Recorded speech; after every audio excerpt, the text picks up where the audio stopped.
တော့အဲ့ဒါကိုစိတ်မဝင်စားဘူးနော်ဘယ်ရာပဲစိတ်ဝင်စားဆိုဟိုလောကမှာဘယ်လောက်ကြာငါသက်ရှင်အောင်မလဲနော်နောက်ထပ်နော်ဒီID တက်တန်းတိုးလို့ရသွားတယ်လို့မျိုးကိုခန္ဓာနော်တက်တန်းသွားတိုးလို့ရရင်သွားတူးကြမှာတော့အများကြီးပဲဆိုတော့ဒီမှာဘာဖြစ်လဲဆိုရင်ငါတို့ရဲ့စံအိမ်ကိုလွှမ်းခြုံရန်တောင့်တ၍ဤတဲတွင်ညီးတွားကြတယ်နော်ဆိုတော့ကျွန်တော်တို့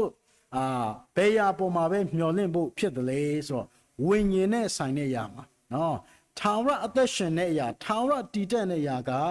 ဝိညာဉ်ဖြစ်တယ်နော်ကောင်းကင်နိုင်ငံဖြစ်တယ်ကြောင့်ဒီကိုခန္ဓာမြေကြီးအိမ်ကပျက်စီးသွားရင်တော့မှ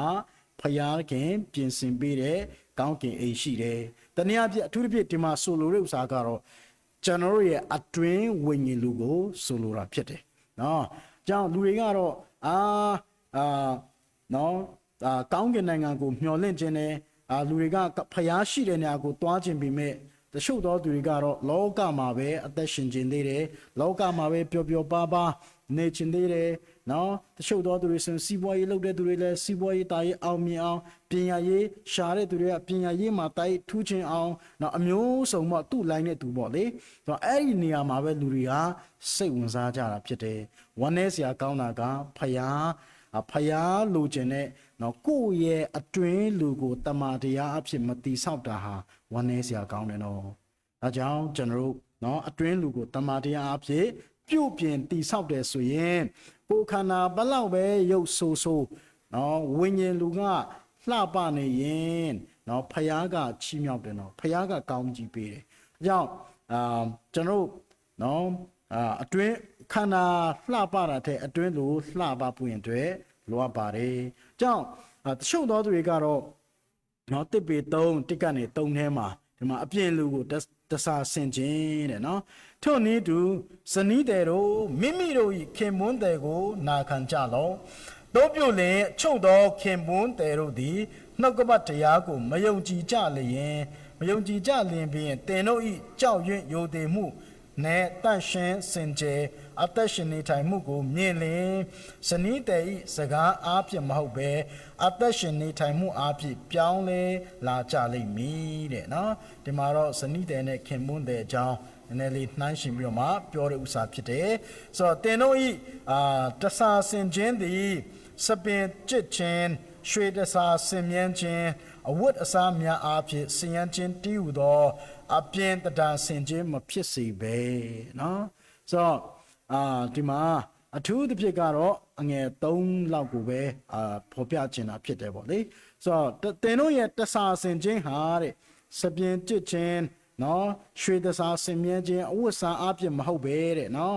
အဲ့ဒီဥစ္စာတွေအပြည့်မင်းတို့ရဲ့အတွင်းလူကိုဘာလို့မလဲမပြင်ဆင်ပါနဲ့တဲ့เนาะအပြင်လူကိုလည်းအဲ့လောက်ထိလှုပ်ရှားမလိုပါဘူးเนาะဖယားသားသမီးတွေကတချို့သောသူတွေကယုံကြည်သူမယုံကြည်သောသူတွေကလုံရင်တော့တက္ကနာပေါ့เนาะတချို့သောယုံကြည်သူတွေကတော့เนาะအယံကိုเนาะဥစ္စာဒီလိုမျိုးပေါ့စင်မြဲလွန်းကြတယ်ပေါ့လေလွန်တယ်ပေါ့ပြောမယ်ဆိုရင်တော့သူတို့ရဲ့အတွင်းလူကိုလုံးငါကယုမဆိုင်ဘူးသူတို့ရဲ့ပြင်ပကိုပဲလုံးငါလူတွေကစိတ်ဝင်စားလာအောင်လူတွေကလှတယ်လို့ပြောချင်းခံရအောင်เนาะစိတ်ထဲမှာเนาะသူတို့ရဲ့ဒီလှပခြင်းသူတို့ရဲ့ဖြစ်တည်ခြင်းသူတို့ရဲ့ဝါကြွားမှုတွေကိုပဲထုတ်ပြခြင်းတာဖြစ်တယ်เนาะဒီအရာကဖယားကမကြိုက်ဘူးเนาะမကြိုက်ဘူးဘာပဲလိုချင်လဲဆိုအတွင်းလူကိုပဲစင်မြန်းဖို့ရန်အတွက်ဖြစ်တယ်စင်မြန်းဖို့ရန်အတွက်ဖြစ်တယ်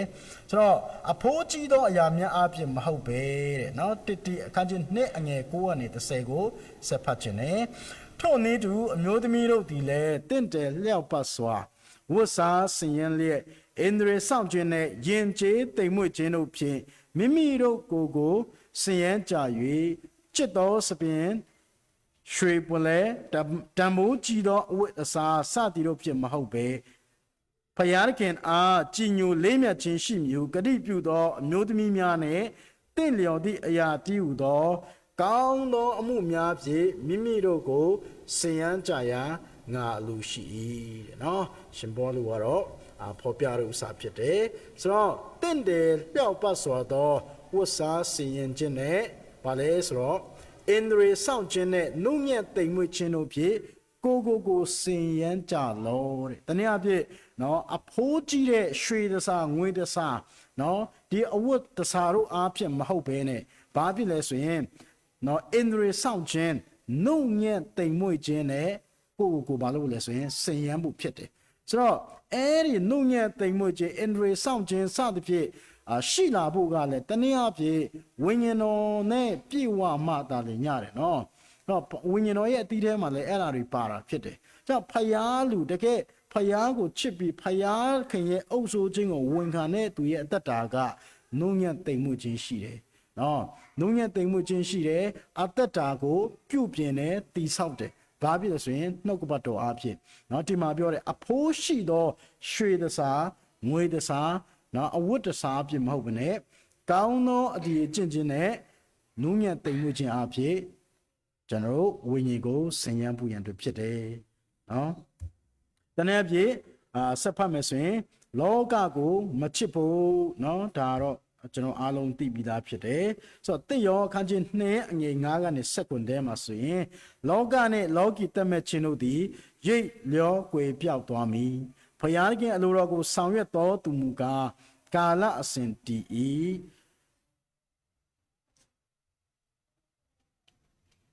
ဆိုတော့လောကနဲ့လောကီတက်မဲ့ခြင်းတို့သည်ရွေ့လျောကွယ်ပြောက်သွားမည်ဖျားခင်လိုတော်နဲ့ညီဆောင်ရွက်တော်သူမူကား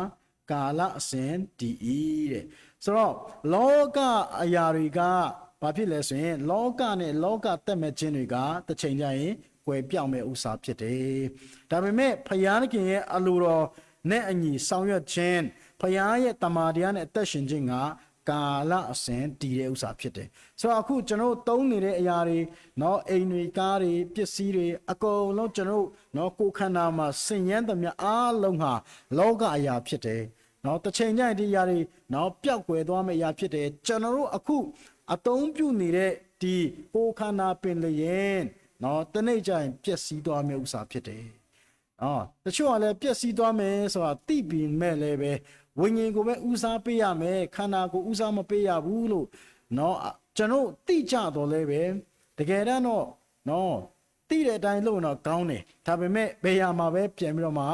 ဦးစားပေးလဲဆိုရင်ခန္ဓာပိုင်းမှာပဲเนาะလောကအတွက်ပဲ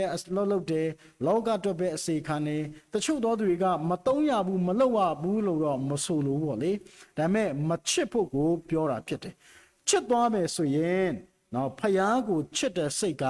ယော့နေလာမယ်ယော့နေလာနောက်ဆုံးမှာပျောက်သွားမှာဖြစ်တယ်အဲ့ဒီခါကျတော့ဖယားကိုကျွန်တော်ချစ်ချင်းမြတ်တာမရှိနိုင်တော့เนาะအဲ့ဒါကြောင့်ဖယားခင်ရဲ့အလိုတော်နဲ့ညီ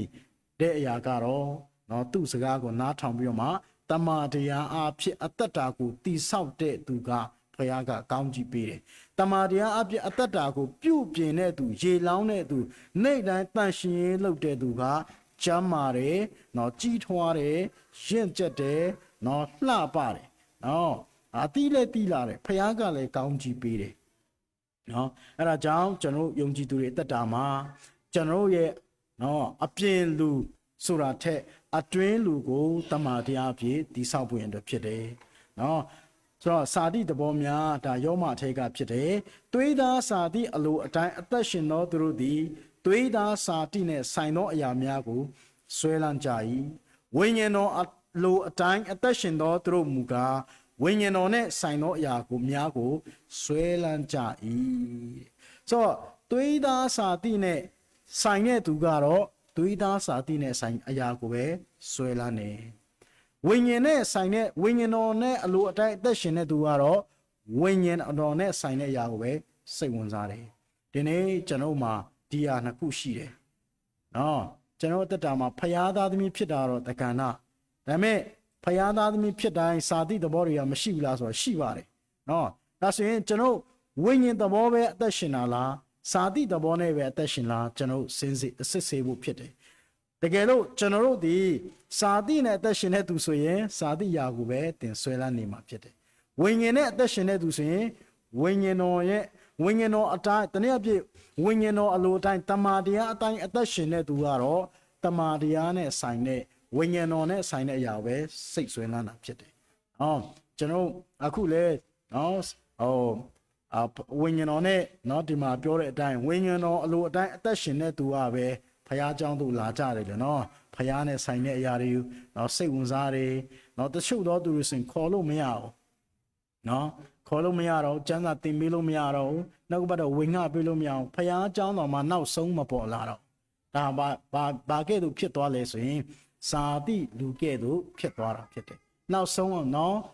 အသက်တာအဖြစ်ဖခင်ရဲ့နှုတ်ကပတ်တော်ကိုငင်းပယ်လာတဲ့အထိဖြစ်လာတယ်အဲဒီလိုအသက်ရှင်တဲ့သူကတော့နော်တေချာတယ်ပြင်လူကိုဦးစားပေးနေတဲ့သူဖြစ်တယ်ပြင်လူကိုပဲပြုတ်ပြင်တိဆောက်နေတဲ့သူဖြစ်တယ်ဝิญဉ်ရမှာကြတော့ဘာလို့မှလဲဆိုရင်လုံးငါပိန်ချုံပြီးတော့မှလုံးငါနော်အစာရည်ငတ်ပြက်တဲ့အရာဖြစ်တော့မှတေချာတယ်ကြောင့်ခုနှစ်ကိုဆက်ဖတ်ခြင်းနဲ့အဘဲကြောင့်ဆိုတော့သွေးသားစာတိနဲ့ဆိုင်သောစိတ်တော်သည်ဖျားခင်နဲ့ရံဖက်ဖြစ်၏တဲ့ကြောင့်မူကားထိုစိတ်တော်သည်ဖျားခင်ပြည့်ညက်တော်ကိုနာခံခြင်းမရှိအမှန်စင်စစ်နာခံ၍လည်းမရနိုင်တဲ့သွေးသားနဲ့ဆိုင်တဲ့အရာစိတ်တော်ဟာဖျားနဲ့ဘာဖြစ်တယ်လို့ပြောလဲရန်သူဖြစ်တယ်လို့ပြောတယ်နော်ဖျားနဲ့ရံဖက်ဖြစ်တယ်သွေးသားနဲ့ဆိုင်တဲ့အရာစာတိသဘောတွေတနည်းအားဖြင့်ဖျားလိုမကြတဲ့အရာတွေအားလုံးဟာဖျားနဲ့မဆိုင်တဲ့အရာဖြစ်တယ်ဖျားမုန်းတီးပြီးတော့မှယွန်ရှာတဲ့အရာဖြစ်တယ်အဲ့ဒီမှာအသက်ရှင်မိတယ်ဆိုရင်ဖျားရဲ့နော်ဖျားနဲ့တနည်းအားဖြင့်ဘာအလိုလိုဘာဖြစ်လဲဆိုရင်ရံဖက်ဖြစ်လာတယ်ဘာကြောင့်လဲဖျားရဲ့သဘောအတိုင်းဖျားရဲ့စိတ်ဆန္ဒအတိုင်းနှုတ်ကပတ်တော်အတိုင်းကျွန်တော်တို့အသက်မရှင်တော့တဲ့အခါမှာနော်ဘယ်ရာထဲမှာပါသွားဆိုနော်စာတိသဘောထဲမှာပဲအလိုလိုအသက်ရှင်သွားတာဖြစ်တယ်အဲကြောင့်စာတိထဲမှာအလိုလိုအသက်ရှင်သွားပြီဆိုရင်တနည်းအားဖြင့်မာနနဲ့ဆိုင်တဲ့အမှုရာအကျင့်တွေမှာကျွန်တော်သက်ဆိုင်တော်သူဖြစ်လာနော်ဒါကြောင့်ကျွန်တော်တို့ထိုစိတ်သဘောတည်းတဲ့ဖယားသခင်ရဲ့ဗာလဲပြည့်ညက်တရားကိုနာခံမှုမရှိဘူးတကယ်လည်းဟုတ်တယ်စာတိစိတ်များတဲ့သူတွေတကယ်ကိုတမာတရားလုံးဝမလိုချင်တဲ့သူတွေဖယားကြောင်းလဲစိတ်မဝင်စားအောင်ဖယားနှုတ်ကပတ်တော်ကိုလည်းစိတ်မဝင်စားဘူးနော်ဆုတောင်းပေးမယ်ဆိုလဲကြိုက်သလားမကြိုက်ဘူးလာထိုင်ဆုတောင်းပေးမယ်ဆိုတော့မကြိုက်ဖယားဆိုတဲ့နာမနော်ဖယားဆိုတဲ့စကားကြားတာနဲ့သူတို့ထပြီးတော့မှပြန်ခြင်းတယ်လုံးကနော်ခတ်ဝေးသူတို့ရှောင်တာဖြစ်တယ်ဒါဘာကြောင့်လဲဆိုရင်စာတိစိတ်သဘောတွေကလွှမ်းမိုးနေလို့ဖြစ်တယ်ဇာတိစိတ်သဘောတွေကကျွန်တော်ရဲ့အယိုးချင်းစီနော်အကုန်လုံးမှာနေရာဝင်ယူတဲ့အခါမှာဖယားသခင်ရဲ့ပြည့်ညက်တရားဆိုတဲ့တမာတရားကကျွန်တော်ကိုလွှမ်းမိုးမှုမရှိတော့ကျွန်တော်ကိုနော်ပြုတ်ပြင်းမှုမရှိတော့တိဆောက်ပေးမှုမရှိတော့ဘယ်နေရာပဲကျွန်တော်ကိုနေရာယူလာလဲဆိုစာတိစိတ်သဘောတွေကဖြစ်တယ်နော်စာတိသဘောကကျွန်တော်အသက်တာမှာနေရာယူလာရင်နော်ဆုတောင်းခြင်းစိတ်လည်းမရှိလာတော့ဘူးကျမ်းစာဖတ်ခြင်းစိတ်လည်းမရှိလာတော့နော်ဖះเจ้าလည်းမသွားခြင်းလာတော့စိတ်ပါရင်သွားမယ်စိတ်မပါရင်မသွားတော့ရာတိဥတုအေးရင်နေမယ်နော်ရာတိဥတုကောင်းရင်လာမယ်ကြိုက်တဲ့ချိန်လာမယ်ကြိုက်တဲ့ချိန်နေမယ်ကိုယ်စိတ်သဘောတိုင်းကြပါလေအသက်ရှင်လာတယ်ဒါဘာဖြစ်ဆိုရင်စာတိစိတ်သဘောနဲ့အသက်ရှင်လာတဲ့သူရဲ့လက္ခဏာမှာအဲ့ဒီဥစ္စာပေါ်လာတယ်အဲကြောင့်တမာတရားဆိုတဲ့ပြည့်မြတ်တရားကိုနာခံမှုမရှိတာဘူးနော်အကြောင်းကျွန်တော်မှာအဲ့ဒီအတ္တရှိလာပြီဆိုရင်သေချာတယ်နော်သေချာလာကျွန်တော်ဒီစာတိစိတ်သဘောတွေနဲ့ဖယားသခင်နဲ့တနည်းအားဖြင့်ရံဖက်ဖြစ်လာတဲ့အခြေအနေမျိုးမှာရှိလာတယ်ဆိုတော့ကျွန်တော်တို့တတိထားဖို့ဖြစ်တယ်အမြန်ဆုံးဘုရားထံမှာပြန်လဲလှည့်လာဖို့ဖြစ်တယ်ဘုရားထံမှာပြန်လဲတိုးဝင်လာဖို့ဖြစ်တယ်ဘုရားထံမှာကျွန်တော်အသက်တာတွေပြန်လဲဆက်ကပ်ဖို့ဖြစ်တယ်ဘုရားရဲ့နှုတ်ကပတ်တော်အဖြစ်အတွင်းလူကိုဘာလို့လဲပြန်လဲတီဆောက်ဖို့ရန်တော့ဖြစ်တယ်နော်အဲ့ဒါမှအတွင်းလူကတနေ့ပြီးတနေ့နော်အယိုးချင်းစီတွေတန်မာလာပြီးတော့မှဒီနေ့ဘုရားကကောင်းကြီးပေးမှဖြစ်တယ်နော်အဲကြောင့်ထို့ကြောင့်သွေးသားစာတိအဖြစ်အသက်ရှင်တော်သူတို့ဒီဖယားခင်ကိုမနှစ်သက်စေနိုင်တဲ့နော်။ကြောင့်သွေးသားစာတိနဲ့ဆိုင်တဲ့အရာတွေကဖယားကိုတခုမှပါလဲစိတ်ကျေနပ်မှုမရှိစေနိုင်ဘူး။နော်။ဘာကြောင့်လဲဖယားလိုဆန္ဒမှမဟုတ်တာ။ဖယားစိတ်တဘောမှမဟုတ်တာ။ကိုယ်စိတ်တဘောနဲ့အသက်ရှင်တဲ့ကြောင့်ဖယားစိတ်ကျေနပ်စရာဘာမှအကြောင်းမရှိဘူး။ဖယားစိတ်ကျေနပ်တနည်းအားဖြင့်ဖယားစိတ်ကျေနပ်အောင်ဆိုရင်တမာတရားနဲ့အသက်တာကိုဘာလို့လဲသက်ရှင်မှုရှောက်လာမှုဖြစ်တယ် ဝိညာဉ်တော်ရဲ့အုပ်ဆိုခြင်းဝိညာဉ်တော်ရဲ့လမ်းပြခြင်းဥဆောင်ခြင်းတမန်တရားအပြည့်အသက်ရှင်တဲ့သူကဖခင်သခင်ကိုဝမ်းမြောက်စေတယ်ဖခင်သခင်ကိုနော်ဝမ်းမြောက်စေတယ်ကျွန်တော်တို့ကိုယ်တိုင်လည်းဝမ်းမြောက်မှုရှိတယ်ငြိမ်သက်မှုရှိတယ်တမန်တရားအပြည့်ဝိညာဉ်ရမှာအသက်ရှင်လာတဲ့အခါမှာကိုယ့်ကိုယ်လည်းဝမ်းမြောက်မှုရှိတယ်လူတွေကရွှေငွေပေးလို့မဟုတ်ဘူးနော်ဒေါ်လာပေးလို့မဟုတ်ဘူးအထဲမှာဝိညာဉ်ထဲမှာကျမ်းမာတဲ့အခါမှာအလိုလိုနဲ့ဝမ်းမြောက်လာတယ်အဲ့ဒီအသက်တာဒီနေ့ကျွန်တော်မှခံစားပြီလားနော်ကျွန်တော်ခံစားပြီလားတေချာကျွန်တော်စစ်ဆေးဖို့ရင်လည်းဖြစ်တယ်နော်အကြောင်းဒီနေ့အပြင်လူထက်အတွင်းလူကိုအယိုးချင်စီသွေးသားထိနော်နောက်ဆုံးကုန်ပြအူကလီစာထိပါဟုတ်မလားကျွန်တော်တမ္မာဖို့ရင်အတွက်နှုတ်ကပတ်တော်ကိုကျွန်တော်အမြဲတမ်းနော်နှုတ်ကပတ်တော်အဖြစ်တည်ဆောက်ဖို့ရင်အတွက်ဖြစ်တယ်နော်နှစ်တိခန်းကြီး၄အငယ်9မှာဆိုရင်ယခုဘဝကိုချစ်တော်ပါလေဆိုရင်ဒေမဖြစ်တယ်ကျောင်းမူကားဒေမသည်ယခုဘဝကိုချစ်၍ငါကိုစွန့်ပစ်ကာတက်တော်လုံးနှင့်မြို့သို့တွားလိပြီနော်ဒေမဆိုတဲ့သူကတော့နော်ရှင်ဘောလူခေါ်တဲ့အခါမှာသူထံမှာတော့မရောက်တော့ဘူးနော်ဒါပေမဲ့ဒေမကတော့ယခုဘဝကိုဘာဖြစ်တယ်လို့ပြောလဲချစ်တယ်ချစ်တဲ့ကြောင့်တက်တော်လုံးမြို့ကိုတွားတယ်လို့ပြောတယ်ဆိုတော့ကျွန်တော်လည်းနော်နော်ဖယားသခင်ရဲ့တနည်းအားဖြင့်ယုံကြည်သူဖြစ်တော်လဲပဲတချို့သောသူတွေကဝိညာဉ်ရာထက်လောကရာကိုပဲဆွဲလန်းတဲ့သူတွေချစ်တဲ့သူတွေဖြစ်တယ်ရှိကြတယ်နော်အဲဒါကြောင့်ကျွန်တော်ဒီမကဲ့သို့မဟုတ်ဘဲနဲ့ဖယားရဲ့တမန်တရားကိုဆွဲလန်းတော်သူတွေဖြစ်ဖို့ရန်အတွက်လိုပါတယ်ဒါကြောင့်ပျက်စီးတတ်သောအရာများဟာတဲ့ဖယားနေရာမှာထားခြင်းသည်ဘာဖြစ်စီလဲဆိုရင်ရုပ်တုကိုကိုးကွယ်ခြင်းဖြစ်တယ်လို့နော်ဒီယေစကြည်လ14နဲ့ဖိလိပ္ပိ39မှာဖော်ပြပါတယ်ယောမခန်းကြီး9နော်ငွေ9ထဲမှာလည်းဖော်ပြတယ်ဆိုတော့အဖက်ခန်းကြီး9 sorry နော်ယောမ9မဟုတ်အဖက်ခန်းကြီး9ငွေ9မှာဖြစ်တယ်ဆိုတော့လောကနဲ့ဆိုင်တဲ့အရာတွေစာတိသွေးသားနဲ့ဆိုင်တဲ့အရာတွေအားလုံးဟာဖယားသခင်နဲ့ဘာဖြစ်စီလဲယံဖက်ဖြစ်စီတယ်ဖယားသခင်ရဲ့ယံသူကိုလည်းဖြစ်စီလို့ဖယားသခင်ရဲ့ပြည့်ညက်တရားကိုလည်းနှုတ်ကပတ်တော်တရားကိုနာခံမှုမရှိစေဘူး။ဘာကြောင့်လဲဆိုတော့ကျွန်တော်တို့ဦးစားပေးနေတဲ့အရာကျွန်တော်တို့ဆွဲလန်းနေတဲ့အရာတွေကကျွန်တော်တို့ရဲ့အသွေးအသားထဲမှာနေရာယူတဲ့အခါမှာဖယားသခင်ကအကျုပ်ကိုနေရာမယူနိုင်တော့။တကယ်လည်းဟုတ်တယ်။ကျွန်တော်အခုပဲစဉ်းစားကြည့်ပါနော်လူတိုင်းမှာကျွန်တော်အယောက်တိုင်းမှာလေကိုဆွဲလန်းတဲ့အရာကိုလိုချင်နေတဲ့အရာတစ်ခုခုရှိမှဖြစ်တယ်နော်အခုလက်ရှိမှာစဉ်းစားကြည့်နော်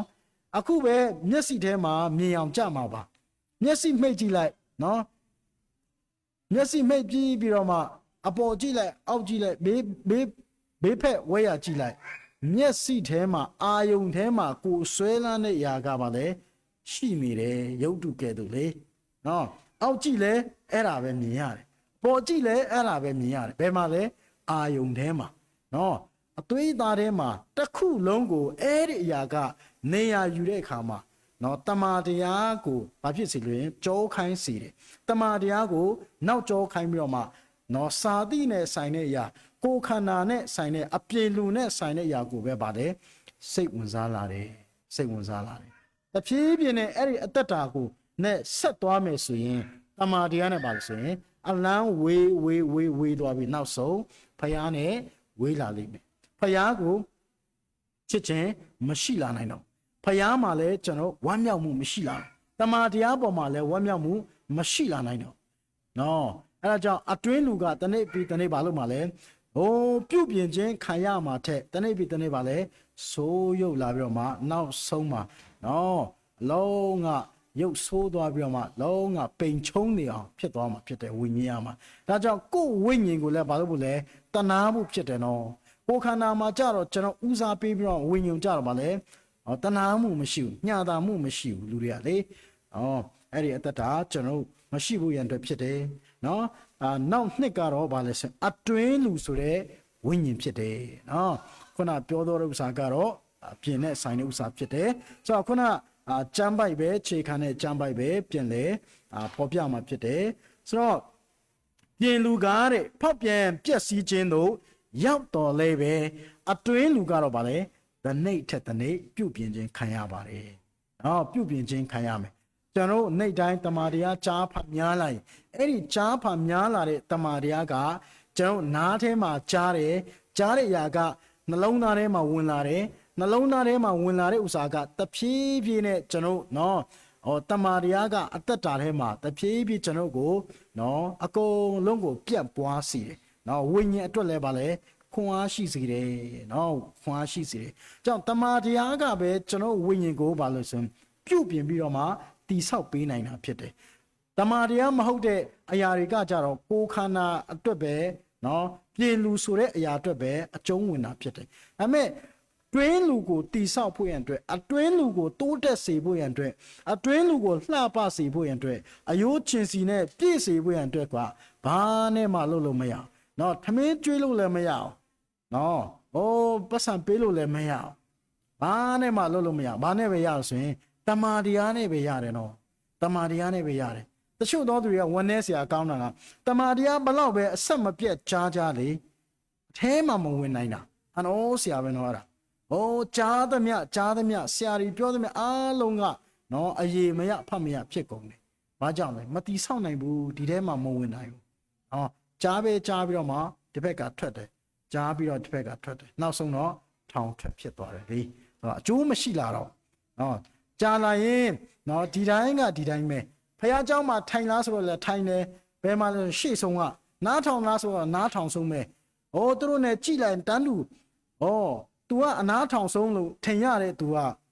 နော်တွေးထဲမှာစိတ်ကူးရင်ပဲတခြားကဘာတွေရောက်နေတာတမာတွေကထဲမှာမဝင်တော့ဟိုနားမှာဟိုတိတ်ပြီးစိတ်မဝင်စားဘူးလို့ထင်ရတဲ့ तू က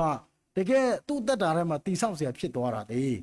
နော်အန်အောเสียကောင်းတယ်ကြောင့်တမာတရားကိုကျွန်တော်နော်ကျေးဇူးတော်ကြောင့်ဒီနေ့နော်မနေ့တိုင်းကြားရတယ်နေ့တိုင်းကြားရတယ်မကြားခြင်းလဲကြားရတယ်နော်မကြားခြင်းလဲကြားရတယ်အိမ်မှာနေလဲနော်ဖုန်းထဲကနေတခါလာလဲဒီဆရာတခါလာလဲဒီဆရာနော်ကျေးဇူးတော်ကြောင့်ကျွန်တော်ဆရာနော်တင်းတို့ဆရာကတော့အကောင်းဆုံးနော်တမာတရားဝေငှတယ်လေနော်မနေ့တိုင်းနေ့တိုင်းနေ့တိုင်းဝေငှတာအရန်ဝင်ကြီးရမှာတကယ်ကောင်းကြည့်မင်္ဂလာဖြစ်တယ်ဒါပေမဲ့လူတချို့သောသူတွေကမကြားချင်တဲ့သူတွေလည်းရှိမယ်နော်တခါလာလဲဒီတခါလာလဲဒီကျွန်တော်ဆရာတွေကျွန်တော်တင်းတို့ဆရာအောင်နော်စိတ်ထဲကနေထုတဲ့သူတွေလည်းရှိအောင်ရှိမယ်နော်စိတ်ထဲကနေဝေဖန်တဲ့သူတွေလည်းရှိမယ်နော်ပြောလို့မရအောင်တစ်ချိန်လုံးပြောနေမှာဆိုတော့အဲ့ဒီဥစ္စာကဘေးရာအတွက်ပဲ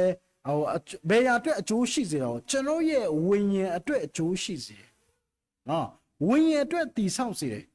အကြောင်းတကယ်ကိုကိုယ့်အတွက်ဖြစ်တယ်လို့တကယ်ယူတဲ့သူကတော့တကယ်ကိုကျမ်းမာလိမ့်မယ်ဘယ်မှာလဲဆိုရင်ဝိညာဉ်မှာကျမ်းမာမှာဖြစ်တယ်နော်အယိုးချင်စီနဲ့ပြည့်နေမှာဖြစ်တယ်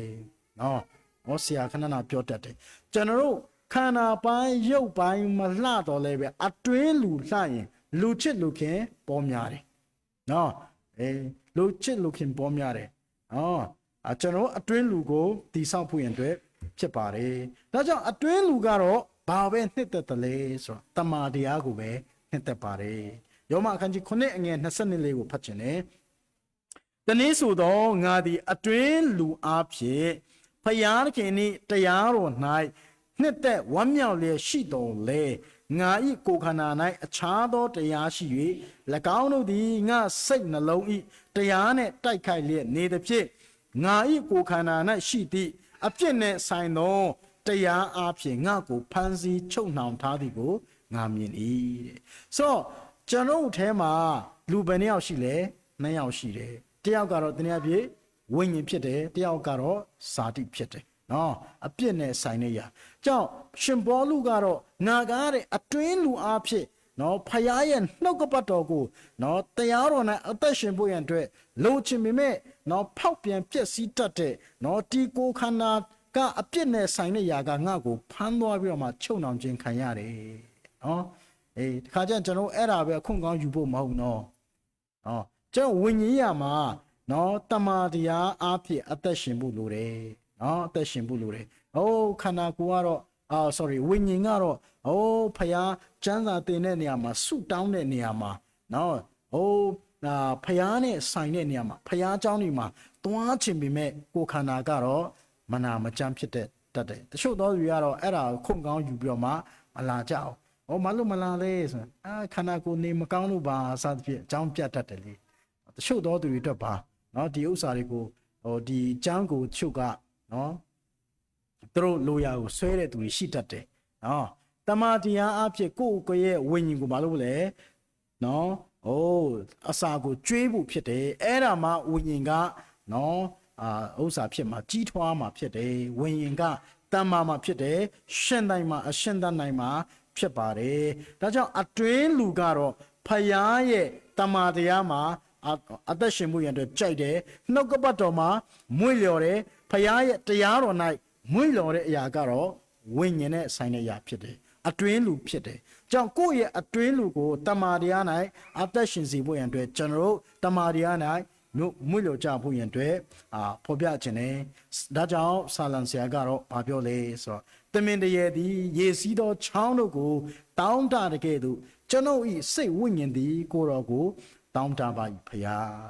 ငါ၏စိတ်ဝိညာဉ်သည်ဖျားသခင်တည်ဟူသောအသက်ရှင်တော်မူသောဖျားကိုစားငတ်၏ငါသည်မိသည့်အချိန်မှလာ၍ဘုရားသခင်၏မျက်နာတော်ကိုဖူးမြင်ရမည်နိဆာလံဆရာကတော့တမင်တရေကားတဲ့ရေစီးတဲ့ချောင်းကိုတောင်းတသလိုပဲကျွန်တော်ရဲ့ဝိညာဉ်ကဘုရားကိုတောင်းတတယ်ကျွန်တော်လည်းအဲ့ဒီလိုအသက်တာရှိဖို့ရန်အတွက်လိုအပ်တယ်နော်ဘုရားနဲ့ဆိုင်တဲ့အရာတမန်တရားကိုကျွန်တော်ဘာလို့လဲစာငတ်ဖို့ဖြစ်တယ်ကျွန်တော်ရဲ့ဝိညာဉ်ရာကနော်တမန်တရားနဲ့ဆိုင်တဲ့နေရာမှာနှုတ်ကပတ်တော်နဲ့ဆိုင်တဲ့နေရာမှာတရားနဲ့ဆိုင်တဲ့နေရာမှာဘာလို့လဲမွေ့လျော်တတ်တော်သူဖြစ်ဖို့လိုတယ်နော်ဆုတောင်းခြင်းရှိလာပြီးစာရှောင်ခြင်းရှိလာတယ်ကျမ်းစာသင်တန်းရှိလာတယ်နော်ပြောတဲ့အခါမှာကျွန်တော်ရဲ့စိတ်ထဲမှာမတိမတာလေးညီးတွားမှုရှိလာရင်ဒါဟာသေချာတယ်တမန်တရားမှာပါလေမမွေ့လျော်လို့ဖြစ်တယ်နော်မမွေ့လျော်လို့ဖြစ်တယ်မမွေ့လျော်တဲ့အခါမှာဆုတောင်းခြင်းရှိတယ်လို့လည်းကြားချင်သလားမကြားချင်ဘူးနော်ဖခင်เจ้าမှာစီဝေးရှိတယ်ဆိုရင်လည်းကြားချင်သလားမကြားချင်တော့တမာတရားနဲ့ဆိုင်တဲ့ຢာမှာလည်းနော်ကြားလာချင်သလားမကြားလာချင်တော့ဘူးနောက်ဆုံးအဲ့ဒီဥစ္စာတွေကကိုယ့်အတွက်ဘာဖြစ်လာဆိုရင်အနှောက်အယှက်ဖြစ်စေလာတယ်လို့ဖြစ်လာတယ်နော်နောက်ဆုံးပုံမှန်ပြောမယ်ဆိုရင်ယုံကြည်သူဖြစ်တာများတော့မှနောင်တရသလားတော့မသိဘူးနော်ကြားလိုက်ဘယ်မှာလဲနော်ဆူတောင်းခြင်းရှိဒီမှာလဲတစ်ချိန်လုံးကျမ်းစာတင်တာတစ်ချိန်လုံးကျမ်းစာစိတ်တွေဆိုးပြီးတော့မှဟုတ်မလားတာမန်မယုံကြည်သူတော်သူကဲ့သို့ပဲအသက်ရှင်လာခြင်းနဲ့နော်အဲ့ဒီတက်တာတွေလည်းရှိလာနိုင်တယ်နော်မပြောတတ်ဘူးနော်အဲ့ဒီတက်တာတွေမရှိဖို့လိုအပ်တယ်နော်အဲ့ဒီတက်တာရှိလာရင်ကျွန်တော်တေချာတယ်ဇာတိနဲ့အသက်ရှင်တဲ့သူဖြစ်တယ်နော်အဲ့ဒီຢာတွေခုနပြောပြီလေဖယားသခင်ရဲ့တမာတရားကိုနာမခံနိုင်ဘူးတဲ့နော်ပြည့်ညက်တရားကိုနာမခံနိုင်ဘူးတဲ့ဆာလံဆရာကတော့ဘာလဲဆိုငါဟာတဲ့နော်ဆာလံဆရာကတော့ရေစီးသောချောင်းကိုတမင်တရေကတောင်းတာတကယ်တော့ငါရဲ့ဝိညာဉ်ကလည်းအဲ့လိုပဲတောင်းတာတယ်ကျွန်တော်စိတ်ထဲမှာတော့တနေ့လာလဲတောင်းတတဲ့ဥစ္စာတွေကနဲတာမဟုတ်နော်တစ်ချိန်လုံးဝိညာဉ်နဲ့ဆိုင်တဲ့ຢာတောင်းတတာရှားလိမ့်မယ်နော်ရှားလိမ့်မယ်ကိုယ့်ရဲ့သားသမီးအတွက်ကိုယ့်အတွက်ကိုယ့်ရဲ့လုပ်ငန်းအတွက်ကိုယ့်ရဲ့ဝန်စားအတွက်ကိုယ့်သားသမီးအတွက်ကိုယ်နဲ့ဆက်ဆိုင်တဲ့ຢာတွေအတွက်ပဲလောကနဲ့ဆိုင်တဲ့ຢာတွေပဲကျွန်တော်တောင်းတဆွဲလန်းတဲ့ຢာတွေများလိမ့်မယ်များလိမ့်မယ်ဒါကြောင့်ကျွန်တော်အသက်တာဆင်ခြင်ဖို့ရန်အတွက်ဖြစ်တယ်ဒါအတွင်းလူကိုပြုပြင်ဖို့ရန်အတွက်တနည်းအားဖြင့်အများကြီးထဲကနည်းနည်းလေးပဲကျွန်တော်ကောက်ယူထားတာဖြစ်တယ်ဆိုတော့အတွင်းလူကိုပြုပြင်တည်ဆောက်ဖို့ရန်အတွက်တမာတရားအဖြစ်ပြုပြင်တည်ဆောက်ဖို့ရန်အတွက်လိုအပ်တယ်တမာတရားဟာဆိုရင်နော်အတွင်းလူကနှစ်သက်တယ်တမာတရားမှာအသက်ရှင်ခြင်းတမာတရားနဲ့မွေ့လျော်ခြင်းဟာနော်အတွင်းလူကကြိုက်တယ်အတွင်းလူကကျေနပ်တယ်အပြင်လူကတော့မကြိုက်ဘူးအပြင်လူကတော့မကျေနပ်နိုင်ဘူးနော်ဆိုတော့နောက်တစ်ခုဘာလဲဆိုရင်ကျမ်းစာဖတ်တော်အဖြစ်နော်ကျမ်းစာဖတ်ခြင်းအဖြစ်လဲအတွင်းလူကိုဘာလို့ရလဲပြုတ်ပြင်လို့ရတယ်တမာတရားကိုနေ့တိုင်းနော်ကျမ်းစာကိုဖတ်တော်အဖြစ်အဲ့ဒီကိုဖတ်တဲ့တမာတရားကနော်ဖတ်တဲ့အရာကိုပြန်ကြားတယ်ပြန်ကြားတော့အသက်တာမှာပြန်ဆင်ခြင်လာတယ်နော်အဲ့ဒီခါမှာဘယ်လိုလုပ်ရမလဲ ဘယ်လိုနေရမလဲဘယ်လိုသားသမီးတွေကိုတုံနေရမလဲဘယ်လိုကိုယ့်ရဲ့အသက်တာကိုပြုတ်ပြင်ရမလဲဘယ်လိုဆုတောင်းရမလဲနော်ဖယားသခင်ရဲ့အလိုတော်နဲ့ညီတဲ့အရာကဘယ်လိုလဲဆိုတာကိုတမန်တရားဖတ်တော်အဖြစ်ပဲနားလည်ရတာဖြစ်တယ်ဆုတောင်းသောအဖြစ်ပဲနားလည်ရတာဖြစ်တယ်နော်အဲကြောင့်နံပါတ်3ကတော့ဆုတောင်းခြင်းဖြစ်တယ်ဆုတောင်းခြင်းမရှိပြန်တော့လဲမရပြန်ဘူးလေနော်ဆုတောင်းခြင်းရှိဖို့ရန်အတွက်လိုအပ်တယ်ကျွန်တော်များသောအားဖြင့်ဆုတောင်းခြင်းမှာလည်းတော်တော်လေးအားနေကြတယ်နော်ဆိုတော့ဆုတောင်းခြင်းများဆုတောင်းတဲ့သူကနော်ဖယားခင်ကလည်းကောင်းကြီးပေးတယ်ကိုယ်တိုင်လည်းဝိညာဉ်မှာတိုးတက်မှုရှိလာတယ်နော်ဟိုကိုချိုးဖဲ့ပြီးတော့မှတကယ်ကိုဆက်ကပ်ပြီးတော့မှဆုတောင်းတဲ့သူကဖယားကဝိညာဉ်မှာကျမ်းမာခြင်းဖယားကပေးတယ်နော်တမာတရားအဖြစ်တိဆောက်လာတယ်ကြောင့်နောက်တစ်ခုကတော့မိတ္တဟာယဖွဲ့တော်အဖြစ်မိတ္တဟာယဖွဲ့တော်ဆိုတာလည်းအရင်ကြီးကြည့်တယ်နော်ယုံကြည်သူချင်းဒါဟေဘရဲထဲမှာပြောထားတယ်ဒီ30ထဲမှာ25လောက်မှာနော်26 29ထိပေါ့နော်အချင်းချင်းစုဝေခြင်းမှုတို့ကိုမရှောင်မလွဲကြနဲ့တဲ့နော်ပြောချင်တာမိတ္တဟာယဖွဲ့ခြင်းကလည်းလိုအပ်တယ်ကနဦးယုံကြည်သူတွေဆိုရင်တမန်တော်ခန်းချင်းနှစ်ဖတ်တဲ့အခါမှာ40နောက်ပိုင်းတော့ဖတ်တဲ့အခါမှာသူတို့ပြောင်းလဲလာတာနဲ့တမန်တော်တွေရှိမှာပါပဲသူတို့အမြဲတမ်းစုဝေးပြီးတော့မှတမန်တော်ရဲ့နော်တုန်တင်ခြင်းတွေတမန်တော်ရဲ့ဆုံးမခြင်းတွေကိုသူတို့အမြဲတမ်းခံယူတာဖြစ်တယ်နော်အဲ့ဒီခါမှာသူတို့နော်တမန်တော်တွေကကဲမင်းတို့ဥစ္စာရောင်းပါလို့မပြောဘူးမင်းတို့ဥစ္စာပေးပါလို့မပြောဘူးသူတို့အလိုလိုပါလဲပေးချင်လာတယ်သူတို့အလိုလိုပါလဲစွန့်ကြဲချင်လာတယ်သူတို့အလိုလိုပါလဲအထဲကနေမနေနိုင်အောင်တမန်တရားကိုတောက်လောင်စွာသူတို့ဆာငတ်လာတယ်အဲ့ဒါကဘယ်အရာကပဲဖြစ်စီလဲဆိုရင်မိတ္တဟာယဖွဲ့တော့တနည်းအားဖြင့်အထဲမှာသူတို့ရဲ့ဝိညာဉ်ကကျမ်းမာနေလို့ဖြစ်တယ်နော်ကျမ်းမာနေလို့ဖြစ်တယ်ကြောင့်ကျွန်တော်ယုံကြည်သူနော်ကျွန်တော်အသင်းတော်တွေမှာဆိုရင်မိတ္တဟာယဖွဲ့ခြင်းတွေရှိတယ်စနေနေ့တွေမှာနော်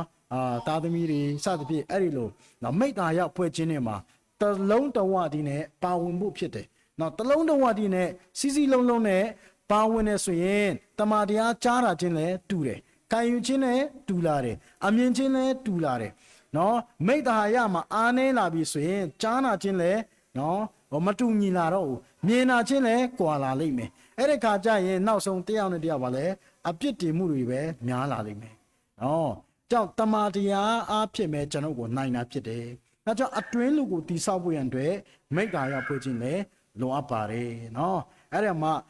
သူတို့ရဲ့ဝိညာဉ်တက်တေခံခြင်းတွေသူတို့ရဲ့ပြောတဲ့အရာတွေဆရာတွေရဲ့တုန်သင်ပေးတဲ့အရာတွေကိုကြားနာတဲ့အခါမှာအသက်တာမှာတိဆောက်စေတယ်ဘယ်ရာပိုင်းမှာဆိုဝိညာဉ်ကိုခွန်အားဖြစ်စေတယ်တိဆောက်စေတယ်အဲ့ဒီအခါမှာကျမ်းမာစေတယ်နော်နောက်ဆုံးကတော့ယုံကြည်ခြင်းတရားအဖြစ်ယုံကြည်ခြင်းလည်းမရှိလို့မရဘူးဝိညာဉ်ရေးမှာခတ်သိမ်းသောအရာမှာဝိညာဉ်ရေးမှာယုံကြည်ခြင်းအဖြစ်ပဲကျွန်တော်အသက်ရှင်ရတာဖြစ်တယ်ယုံကြည်ခြင်းအဖြစ်ပဲသာဝရသက်ရတယ်နော်ဝိညာဉ်ယုံကြည်ခြင်းအဖြစ်ပဲဖြောင့်မခြင်းရတယ်အကုန်လုံးဝိညာဉ်ပိုင်းနဲ့ဆိုင်တဲ့နေရာမှာယုံကြည်ခြင်းကိုပဲမြည်ပြုရတာဖြစ်တယ်နော်တနည်းအားဖြင့်ခုနပြောမယ်ဆိုရင်ကျွန်တော်ဒီနေ့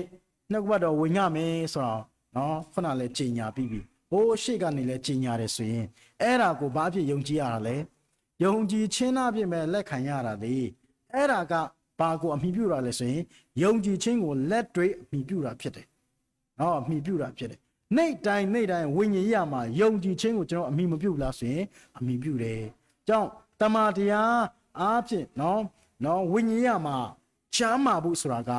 ယုံကြည်ခြင်းလည်းလိုအပ်ပါတယ်ကိုယ့်ရဲ့အသက်တာကိုပြုပြင်တည်ဆောက်ဖို့ကြောင့်တချို့သောသူတွေကယုံကြည်ခြင်းမှာလည်းအယံအားနေတယ်နော်ယုံကြည်ခြင်းမှာလည်းအားနေတယ်ဖခင်ကိုယုံကြည်စိတ်ချမှုမှာ100% ဖြစ်ဖို့လိုတယ်တကယ်ကိုယုံကြည်စိတ်ချဖို့ဖြစ်တယ်ဖခင်နဲ့ဆိုင်တဲ့နေရာမှာ90မဖြစ်ဖို့လိုအပ်တယ်နော်ကျွန်တော်ဖခင်နဲ့ဆိုင်တဲ့နေရာမှာလုံးငါအုတ်တုံနော်ဗမာတွေကတော့ပြောတတ်တယ်အုတ်တုံဆိုတာကပြီးပြီဘာမှမကြံတော့အုတ်တုံဗာလေယုံကြည်ဖို့ဖြစ်တယ်နော်ယုံကြည်ဖို့ဖြစ်တယ်ဖယားကိုဆွဲလမ်းဖို့ဖြစ်တယ်နောက်ဆုံးတစ်ခုကတော့ဧဝံဂေလိလောက်တော်အဖြစ်နော်ဧဝံဂေလိလောက်တဲ့အခါမှာဘာဖြစ်လဲဆိုတော့နော်ဝင်ရတဲ့အခါမှာကိုလည်းပြောတယ်ကြားနာတဲ့သူကလည်းပြောင်းလဲတယ်ရှင်သူတို့ကိုယ်တိုင်လည်းပြောတယ်လွတ်မြောက်ကြတယ်ကိုယ်တိုင်လည်းပြောတယ်တင်းသူတင်းသားတွေလည်းဝမ်းမြောက်ကြတယ်အားလုံးယုံကြည်သူတွေလည်းအားလုံးလွတ်မြောက်ကြတယ်နော်ဝင်နှုတ်ပတ်တော်အဲ့ဒီလိုဝင်ငှလာတဲ့အခါမှာ တက်တာထဲမှာအလိုနေနဲ့ပျော်ရွှင်လာတယ်ဝိညာဉ်မှာကျမ်းမာစီတယ်နော်အတွင်းလူကျမ်းမာစီတယ်ကြောင့်ကျွန်တော်တက်တေခါနဲ့တနေ့ဥမာပေါ့နော်တက်တေလုံးကမထွက်ဖြစ်တော့ဘူးမသွားတော့ဘူးဆိုရင်နော်ကျွန်တော်အထဲမှာမပျော်ဘူးနော်မပျော်ဘူးကိုခန္ဓာကသာဒီတိုင်းနော်ဒီတိုင်းရှိနေပြီမဲ့အထဲမှာမပျော်ဘူးနော်အထဲမှာမပျော်ဘူးနော်ဘာကြောင့်လဲဆိုတော့မပြောရလို့မနေရလို့နော်တက်တေမခံရလို့အထဲမှာဝိညာဉ်ကမပျော်ရွှင်ဘူးဆိုတာဒီနေ့ခံစားရတယ်ကြောင့်တကယ်လက်တွေ့ဝိညာဉ်တယ်လက်တွေ့လှုပ်ဆောင်တဲ့ဧဝံဂေလိတရားဝိညာဉ်တယ်ဆိုရင်ပျော်ရွှင်မှာဖြစ်တယ်တကယ်မယုံမရှိနဲ့လှုပ်ကြည့်ပါနော်တကယ်ပဲကိုယ်တိုင်တက်တေခံတဲ့အချိန်လိုရှိလိမ့်မယ်နော်အလုပ်ထဲမှာဖြစ်စေကိုယ့်ရဲ့တငယ်ချင်းတွေထားမှာတက်တေနည်းနည်းပါးလေး9မိနစ်လောက်10မိနစ်လောက်ဖယားသခင်ရဲ့အကောင်းမြတ်ကြောင်းကိုတက်တေခံတဲ့အခါမှာဝမ်းမြောက်ကြတယ်မလားဝမ်းမြောက်တယ်လေပျော်တယ်လေအဲ့ဒီခါအတွင်းလူကနော်တနေ့အပြည့်ချမ်းမာတယ်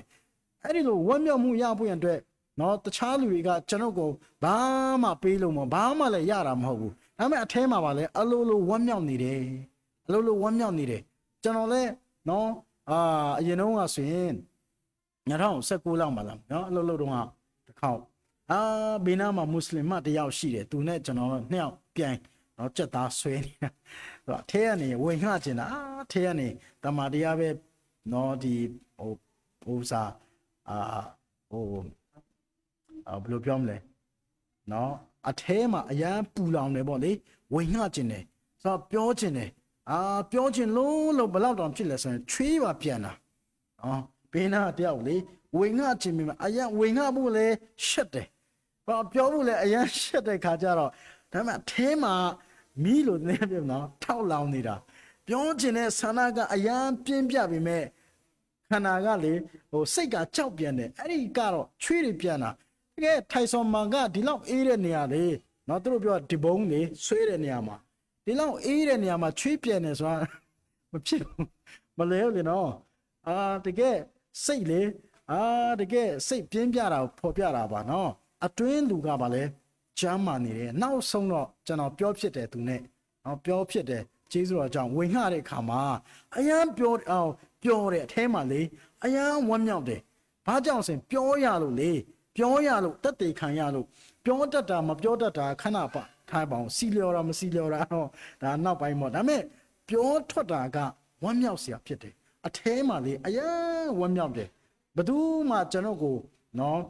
ဘာမှပေးလို့လည်းမဟုတ်ဘာမှရတာလည်းမဟုတ်ဘူးဒါပေမဲ့အထဲမှာအလိုလိုပြောနေတယ်